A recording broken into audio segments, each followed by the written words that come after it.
a nuestra siguiente invitada, señora Luciana Minassian, profesora asistente en el Departamento de Derecho Público en Facultad de Derecho, Cátedra Libre de Holocausto, Genocidios y Lucha contra la Discriminación, Universidad de Buenos Aires. Señora Luciana, paso la palabra a usted. Muchas gracias, Alexander. Buen día y buenas tardes a todos.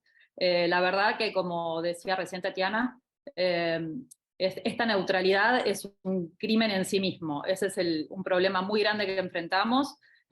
Con mi colega Irene Massimino, que va a hablar luego, de alguna manera tenemos un acercamiento un tanto colateral al conflicto, pero nos ocupamos del mismo problema, un problema mucho más chiquito en dimensión territorial, que sucede dentro de Nagorno-Karabaj, donde en este momento también hay 120.000 personas aisladas y han sufrido durante los 3 últimos años los mismos crímenes. Básicamente, la introducción de este debate, yo iba tomando nota de los crímenes y hemos trabajado en prácticamente la mayoría de ellos, y tal vez, bueno, por cuestiones probatorias no vamos a entrar en una cuestión de genocidio, por más que nosotros pudiéramos bien hablar de un genocidio continuado en relación a la persecución de la etnia armenia. No quiero extenderme mucho sobre eso, pero al trabajar actualmente en los mismos temas, la neutralidad y la empatía hacen la diferencia gigante para poder conseguir algún tipo de persecución a todos estos crímenes. Me voy a extender un poquitito sobre lo que es históricamente la justicia transicional en América Latina, como para que por lo menos tengamos un panorama cortito, porque fue un proceso complejo y controvertido, y fue muy utilizado en América Latina. Se refiere a todos los procesos legales y políticos que se llevaron a cabo después de un periodo de violencia política o de un conflicto armado. Y el objeto de esto fue abordar las violaciones a los derechos humanos cometidos en ese periodo y promover la reconciliación y construir una sociedad más justa. En América Latina se dieron situaciones de violencia política, tanto y más conocidas las dictaduras militares, las guerras civiles o bien mucha represión estatal. Después de la transición a regímenes democráticos, estos países buscamos los mecanismos de justicia transicional para abordar las distintas violaciones a los derechos humanos que fuimos sufriendo en esos periodos. Los mecanismos más utilizados en América Latina incluyeron los juicios y los procesos judiciales, por ejemplo, en Argentina el juicio a las juntas, y en la región, en distintos países de la región, el juicio de la Operación Cóndor. También incluimos comisiones de la verdad, en el caso de Argentina la conocida CONADEP, que investigan y documentan las violaciones cometidas en tiempos de violencia política. Y por ejemplo, en Perú tenemos la Comisión de la Verdad y la Reconciliación. Otros instrumentos fueron la amnistía y las leyes de punto final. Y por último, y de acuerdo un poco, también lo conversado, la reparación a las víctimas, que bueno, no solamente se refiere al hecho material, sino a una contención determinada. Para ir un poquito más al proceso argentino, después que se vuelve a la democracia en 1983, Argentina comienza un proceso de búsqueda de justicia y verdad sobre los crímenes cometidos durante el régimen militar.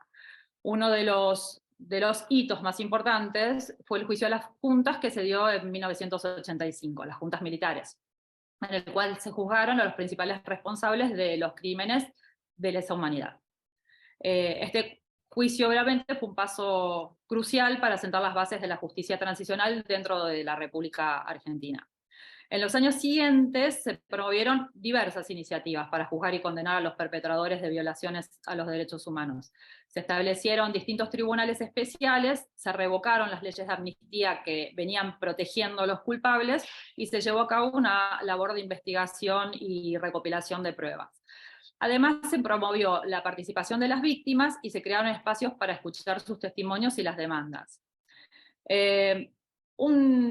Un tema clave dentro del proceso de justicia transicional en Argentina fue promover como valores la memoria y la verdad. Entonces, en ese sentido, se crearon algunos espacios de memoria y se llevaron a cabo determinadas acciones para preservar la memoria colectiva de lo que había ocurrido durante la dictadura.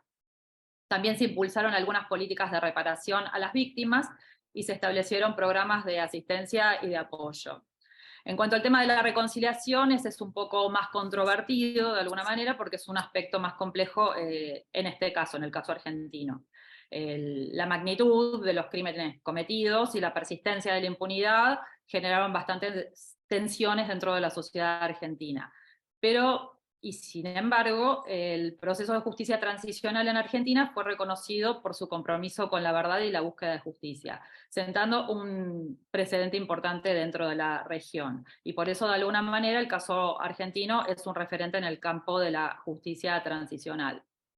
Ya creo que mencionaron casi todos los antecedentes a la invasión actual, en el caso de las agresiones que comete Rusia, pero bueno, como para tener algunos antecedentes más, que los había mencionado bien Tatiana, tenemos la Primera y la Segunda Guerra Chechena de la década del 90 y de principios del 2000.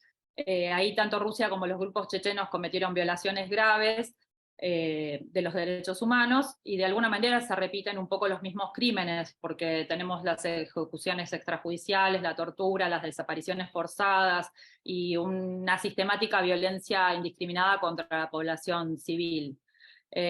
Otro antecedente de Rusia como para tener en cuenta es el conflicto de Georgia en 2008, las regiones separatistas de Abjasia y de Osetia del Sur.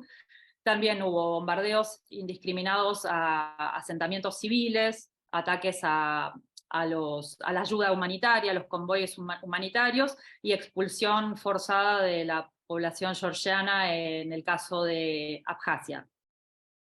Luego se da la anexión a Crimea, que bueno, ya es un poco el debate inicial nuestro, sobre todo si vamos a estudiar esta posibilidad del crimen de agresión.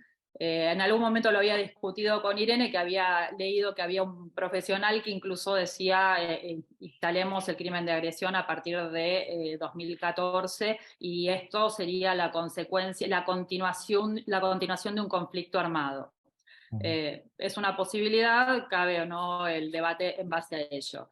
Estuve tomando nota de los crímenes, más allá de que de alguna manera ya los hablábamos bastante, pero como nosotras estamos trabajando algunos de ellos, tal vez en este marco o luego podemos hablar un poco de algunas recomendaciones en base a lo que ustedes vienen colectando de manera más que profesional. En el caso nuestro definitivamente fue un poco más complejo. No tenemos la metodología profesional, si bien empezamos a trabajar de alguna manera junto con algunas instituciones, algunas ONGs en Estados Unidos para el caso de Nagorno-Karabaj, pero por ejemplo, dentro de la destrucción de las ciudades ucranianas, y que ustedes mencionaron al menos 6 asentamientos, escuché y tomé nota que tenían 1.500 instalaciones culturales. Habrá que ver dentro de ello. Esto es de alguna manera para hacerlo con tiempo, porque tal vez en este momento lo imperioso estamos dentro de un combate y estamos en un combate dentro de un conflicto armado continuado, pero bueno, hay que empezar, y probablemente ya lo hayan hecho, a definir contra qué parte de la identidad cultural se está atentando, para después también llevarlo a los procesos. Por supuesto habrá que incluir las matanzas de los civiles, y el tratamiento de los prisioneros de guerra es algo que también venimos trabajando concretamente, y habrá que ver las posibilidades. Por ejemplo, nosotros estamos trabajando las posibilidades en el caso que trabajamos con Nagorno-Karabaj de poder presentarnos como terceras partes en la Corte de Europa, ya que se está trabajando los casos ahí. Entonces, ir buscando alternativas. Yo digo que nosotros estamos trabajando, pudimos utilizar la herramienta de la institución de la jurisdicción universal, que en algún momento lo estuvimos discutiendo con Alexander como una posibilidad. Entiendo que la urgencia en este momento es la adhesión, y por eso es importante esta reunión en esos términos, la adhesión a que se cree un tribunal especial, con las fallas también que pueda tener esos tribunales especiales. Ya los conocemos y ya hemos debatido, casi todos han manifestado algún tipo de opinión al respecto, pero siempre tenemos que pensar en alguna herramienta subsidiaria, y esta podría ser alguna posibilidad.